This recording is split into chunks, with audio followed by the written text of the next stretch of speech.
Bonjour et bienvenue dans cette nouvelle vidéo. Je suis Sam de Phone Android et aujourd'hui je vous propose une vidéo sur l'IFA 2022 qui s'est déroulée il y a quelques jours. C'est une édition un petit peu molle, soyons honnêtes, mais pas inintéressante non plus. Nous sommes donc partis à Berlin pour découvrir les dernières nouveautés en termes de smartphones et de tablettes. Et parmi toutes ces nouveautés, nous en avons sélectionné 3. Avant de les découvrir, petit rappel des familles, le pouce, l'abonnement et la clochette bien entendu. Ça nous aide beaucoup à faire grandir cette chaîne.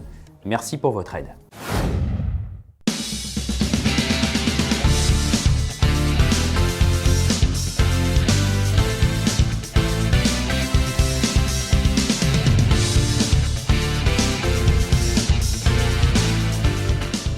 Dans notre top des smartphones et tablettes préférés à l'IFA, nous retrouvons évidemment le Honor 70.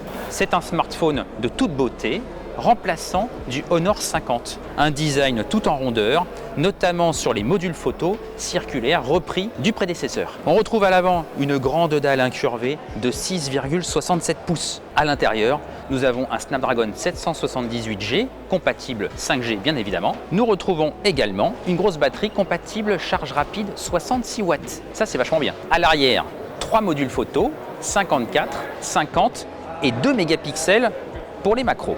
Le prix de ce petit bijou, 549 € ou 599 € selon la configuration. Il y a aussi le Nova 10 Pro de chez Huawei. Alors bien sûr, le Nova 10 Pro, c'est un smartphone milieu de gamme, premium, même très premium, même très ostentatoire, surtout dans son design. On retrouve par exemple à l'arrière un cerclage sur le module photo tout doré. Alors bien sûr, ça manque un tout petit peu de modestie, mais quand même, c'est plutôt joli. À l'avant, nous retrouvons une belle dalle de 6,78 pouces Full HD. La dalle est 120 Hz. Ça, c'est pas mal. Les bords sont incurvés pour un peu plus de finesse au produit, mais avoir une belle surface d'affichage. Vous remarquerez ici le double poinçon pour le capteur selfie. En fait, il y a 2 capteurs selfie, un 60 mégapixels et un 8 mégapixels. Chacun peut faire des photos. Donc ça veut dire que vous aurez 2 angles différents pour vos selfies. Ça, c'est pas mal. À l'arrière, nous retrouvons 3 capteurs photo, un 50 mégapixels en principal, 8 mégapixels pour l'ultra grand angle et 2 mégapixels pour le calcul des profondeurs. À l'intérieur du produit, le Snapdragon 778G offre toute sa puissance et aussi bien sûr un peu d'économie d'énergie pour ne pas être trop gourmand. Nous avons une batterie de 4500 mAh et le téléphone est compatible charge rapide 100 watts. Ça c'est pas mal. C'est d'ailleurs la première fois chez Huawei qu'on dépasse la barre des 100 watts. Parmi les tablettes que nous avons aimées sur le salon, il y a aussi la MatePad Pro. Elle existe en 2 tailles, 11 pouces et 12,7 pouces. À chaque fois, il s'agit d'une dalle OLED.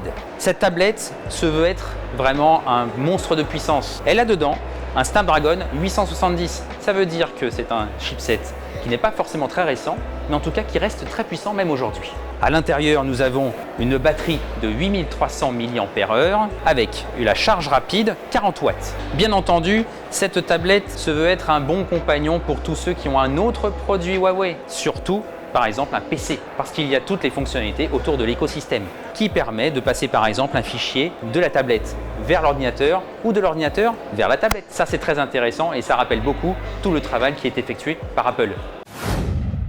Nous sommes donc arrivés au terme de cette vidéo. Merci beaucoup de l'avoir suivi jusqu'au bout. J'espère qu'elle vous aura plu. Retrouvez également sur notre chaîne une autre vidéo IFA sur les meilleures innovations du salon. Une vidéo très intéressante, je vous le promets. Ainsi que sur les réseaux sociaux, nous avons posté beaucoup de petites vidéos sur plein de petits produits. C'est vraiment très intéressant. Retrouvez-nous donc sur TikTok, Instagram et Facebook. Et pour nous retrouver sur ces réseaux, rendez-vous en description. Il y a les liens bien entendu. Pour ma part, je vous retrouve très prochainement sur la chaîne Phone Android. D'ici là, portez-vous bien